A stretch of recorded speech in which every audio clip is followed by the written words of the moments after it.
Ya, Dreamsea memiliki sebuah semangat atau tagline Digitizing Manuscript, Safeguarding Cultural Diversity. Kita menyadari bahwa masyarakat Asia Tenggara ini adalah sebuah masyarakat yang plural, beragam dari berbagai macam tradisi termasuk tradisi tulisnya. Oleh karena itu, mari kita rawat keragaman itu.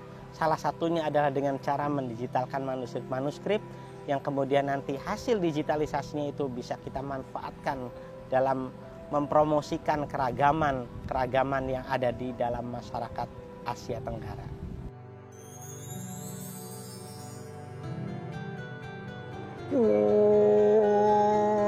Tabi pasang tabi permenang uling berasa pulang seistri kakung ara realit sakwe kanganan untuk isu kiki dalang hanggurit sikiwale dokale sangyang manon anuronakan bumi mas awun tanpa sangka bumi mantung tanpa catel dokal nekamulah ada di loro sawanek iku gama suci sawanek iku gama tirta sapa kang yugi jumenang gama suci talian kusuma jaya sapa kang yugi jumenang gama tirta talian tunjung to auto.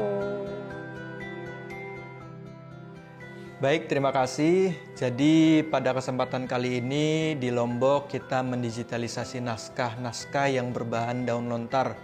Kebetulan di kesempatan kali ini kita semua naskah yang kita digitalisasi itu berbahan daun lontar, tidak ada yang kertas ataupun daluang dan lain sebagainya. Semuanya berbahan daun lontar. Naskah lontar yang ada di Lombok cukup menyebar, terutama di Lombok Selatan, Lombok Timur, Lombok Utara. Untuk naskah lontar yang paling banyak penyebaran adalah di Kabupaten Lombok Tengah, terutama di daerah Pujut.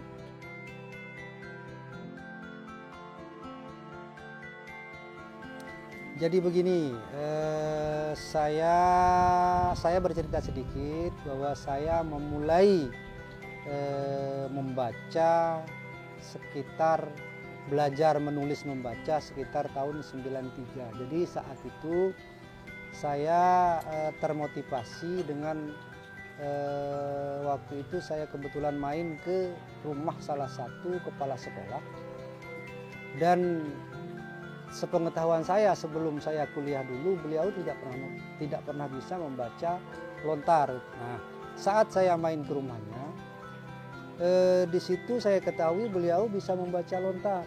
Nah, ini yang menjadi motivasi saya. Jadi saat itu saya mulai belajar.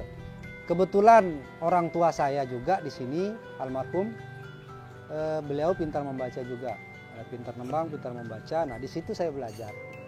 Nah, suatu saat saya dapat daun lontar dan saya mencoba belajar menulis di daun lontar sekitar tahun sekitar tahun 2018-an lah. Kemarin lah saya mencoba menulis di lontar.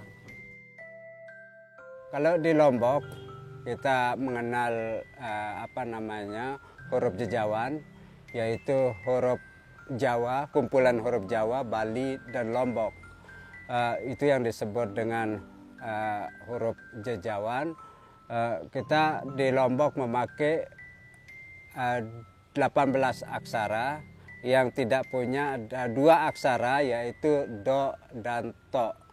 Kemudian bahasa kebanyakan bahasa yang digunakan adalah bahasa Jawa Madya, Jawa Tengahan, kemudian juga masuk bahasa Sasak.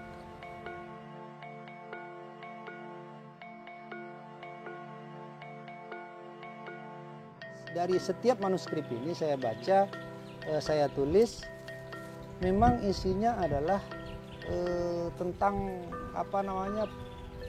ajaran bagaimana kita hidup sehari-hari, bagaimana kita mengenal Tuhan itu sendiri. Nah, ini sebenarnya walaupun dia dalam bentuk sebuah cerita, tetapi tujuannya adalah dikemas menjadi sebuah tujuan untuk mengetahui siapa diri kita dan siapa Tuhan itu. Itu sebenarnya inti dari semua yang ada. Jadi lontar ini kalau lihat dari hubungannya dengan tradisi masyarakat Sasak, dia memiliki hubungan yang luar biasa ya. Makanya kenapa dia tetap lestari, lontar itu gitu. Karena pada lontar itulah bahasa-bahasa yang digunakan pada kegiatan-kegiatan adat, kegiatan-kegiatan keagamaan itu masih dipakai. Yang selain itu juga, nah, yang tidak kalah penting, itu juga dijadikan sebagai pengobatan ya. Sehingga di dalam masyarakat Sasak itu naskah lontar itu sangat-sangat penting.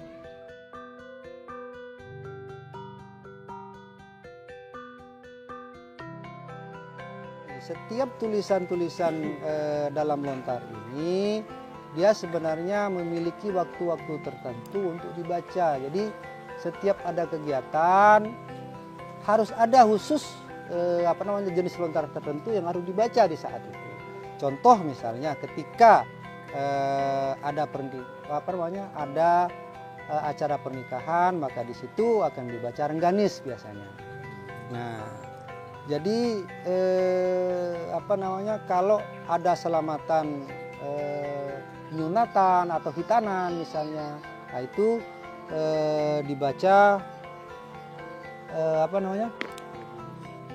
hikayat Nabi atau jati suara biasanya. Nah, jadi setiap jenis lontar ini ada waktu-waktu tertentu sebenarnya dibaca, tidak pada setiap saat sesuai dengan keinginan kita gitu.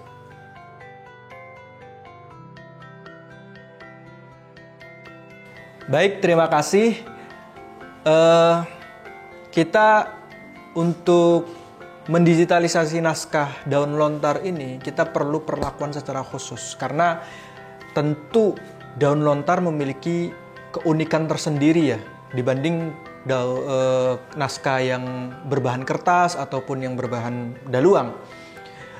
Karenanya langkah pertama untuk mendigitalisasi naskah daun lontar ini, kita perlu membersihkan naskah tersebut. Jadi kita buka, terus kita buka setiap lembarnya, setiap lempirnya itu, dan kita bersihkan dengan kuas. Kemudian setelah itu kita kasih kemiri yang dibakar. Kemiri yang dibakar ini kita oleskan bagian hitamnya yang telah dibakar itu, kita oleskan di daun tersebut, di teksnya. Ini gunanya untuk mempertegas teks tersebut agar lebih mudah dibaca, lebih jelas dibaca gitu. Nah, setelah itu kan tentu ada bekas-bekasnya ya, menyisakan sisa-sisa yang hitam itu. Nah, kita bersihkan dengan minyak serai. Dengan minyak serai, dengan kuas dulu, kemudian ditegesin lagi dengan minyak serai. Ini untuk pertama membersihkan bagian yang sisa-sisa dari kemiri itu, kemudian juga untuk mempertegas warna hitamnya dan juga warna daun lontarnya sendiri.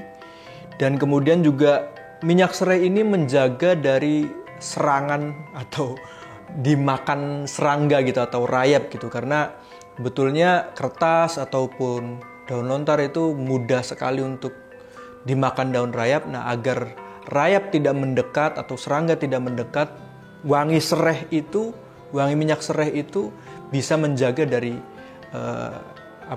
kerusakan yang diakibatkan dari dimakan serangga atau rayap itu. Jadi gitu. Setelah itu baru kita proses digitalisasinya. Kita buka, kita lepas dari benang yang mengaitkan tiap lempirnya, tiap lembarnya itu. Kemudian kita taruh di tempat ini ya. Kemudian kita potret satu persatu atau 2 halaman sekaligus dalam beberapa bagiannya. Jadi dari situ baru itu proses digitalisasinya. Jadi sebelum proses digitalisasi itu kita perlu membersihkan dan mempertegas tulisannya, teksnya itu dengan Tadi bahan-bahannya kemiri yang dibakar, kemudian minyak serai untuk menjaga dari serangga, kemudian juga untuk mempertegas warna dari daun lontar dan teksnya itu.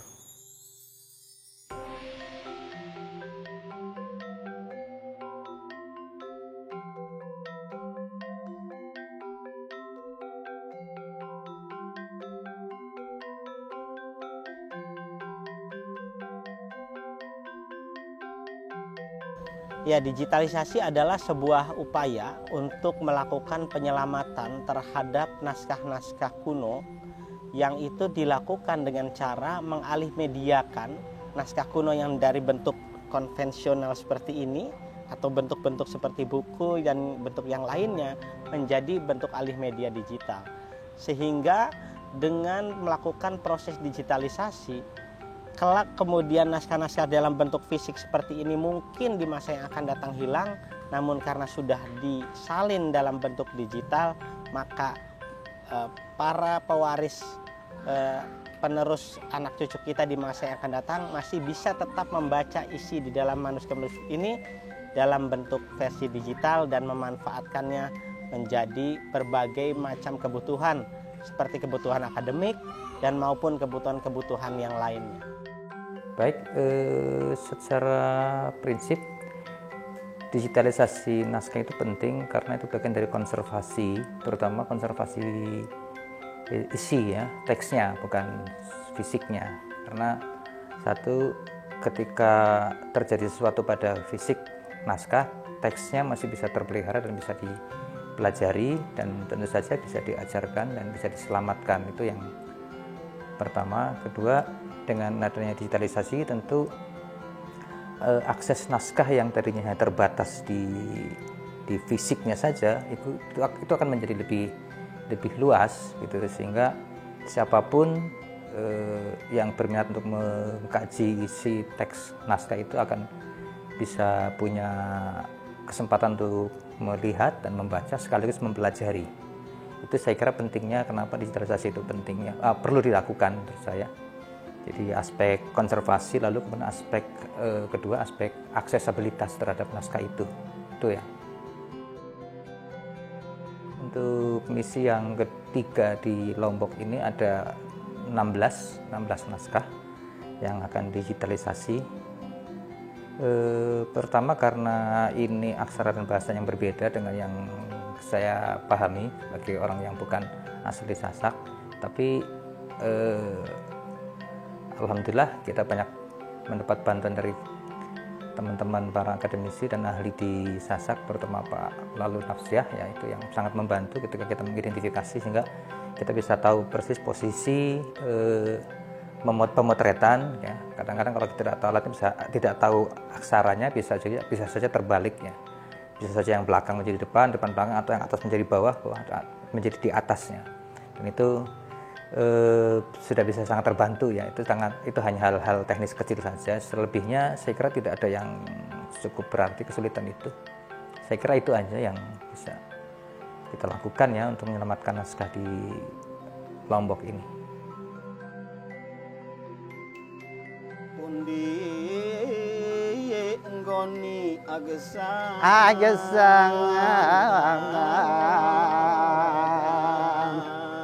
Pundi di mana? Anggoni tempatnya Agesang hidup. Nah, jadi di mana tempat hidup kita sekarang ini? Memang di atas tikar, di atas bumi, kan? Tapi menurut istilahnya orang yang sudah bijak, ma tumayyizu bainal abdi war rabbi. Tempat kita sebenarnya di antara Tuhan dan hamba. Di tengah-tengah. Dikatakan itu tidak, dikatakan ini tidak. Mana jadinya ini saya bilang, bingung kita ini. Sulitnya kita mencari generasi penerus.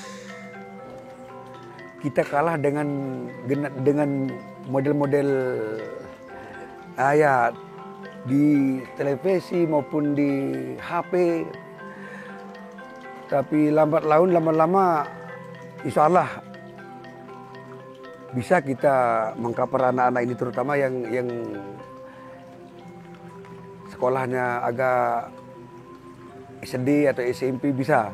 Kalau di desa kami itu di Batu Jai sudah sudah ada. Dan di Siap Kakadusan sudah mulai diadakan pelatihan mulai dari Ane Carake sampai tembang-tembangnya.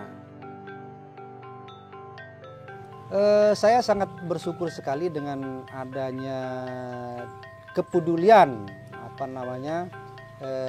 lembaga atau pemerintah dalam hal ini untuk mempertahankan manuskrip-manuskrip seperti ini, sehingga mudah-mudahan dengan adanya digitalisasi, dengan adanya perkembangan dunia maya sekarang ini bisa ditonton atau bisa diakses, bisa dibuka oleh generasi-generasi kita untuk membuat mereka tertarik. Apa sebenarnya makna atau apa sebenarnya maksud dari lontar-lontar ini ditulis? Mudah-mudahan dengan adanya seperti ini sehingga bisa berkembang luas di masyarakat kita.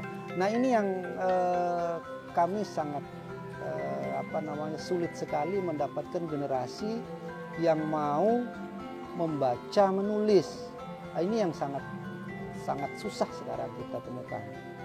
Nah, untuk itu saya berharap dengan adanya digitalisasi ini mungkin ada program-program lain nih misalnya yang sifatnya bisa membangun, bisa memberikan motivasi terhadap generasi-generasi kita untuk bisa menggali apa sebenarnya isi dari lontar-lontar ini masing-masing.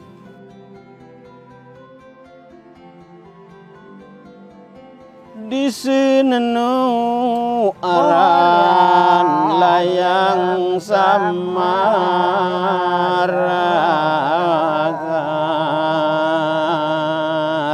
Jadi orang alim niki desanya teparan aran layang samar, yaitu tempat yang samar saru. Malah iya marandi aran itu. Aran buale dinding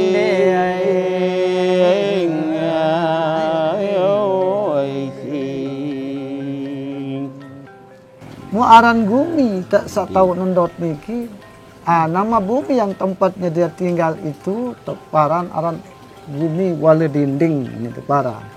Lagu arti le antara wale dinding niki sekedar naparan ia marak napunin teparan marak kulit bawang ia ketipis niki. Kalau